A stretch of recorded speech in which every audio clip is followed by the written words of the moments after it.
ស្ដីពុកម៉ែពុំមីងបងប្អូនទាំងគ្នាបាទតម្រុយឆ្នោតរបស់យើងបាទឃើញថា admin ដក2992ចេញតាំងពីដក2992 28 21អីហ្នឹងមកចេញមកបាទ2992សឹងរងថ្ងៃបាទហើយ21បាទចេញថ្ងៃនេះមកទាំងថ្ងៃទាំងយប់តែម្ដងបាទហ្នឹងហើយថ្ងៃចេញ12យប់ចេញ21ទេវាញ៉ាំដែរឲ្យតែយើងធ្វើការដកលេខអីគឺជាលេខហ្នឹងតែម្ដងបាទហ្នឹង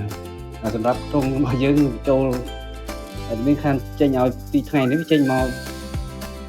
2ថ្ងៃតែម្ដងក្នុង10សម្រាប់ក្នុង10របស់យើងបាទហ្នឹងហើយ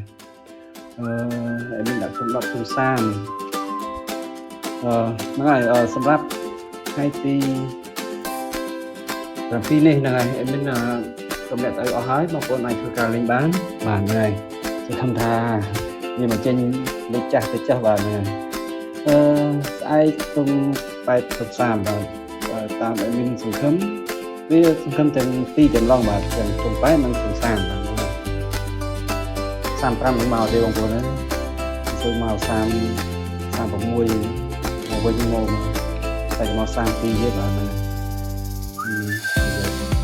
35មកចុះបាទ38បាទលេខដានដែរបងប្អូនបាទ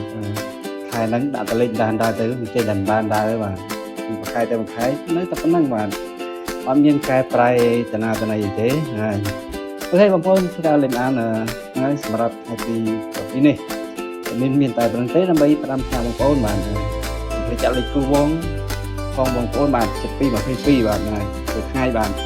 អរគុណច្រើនបាទសម្រាប់ថ្ងៃនេះបាទបាយបាយជម្រាបលាជួបគ្នានៅថ្ងៃស្អែកទៀតបាទអរគុណ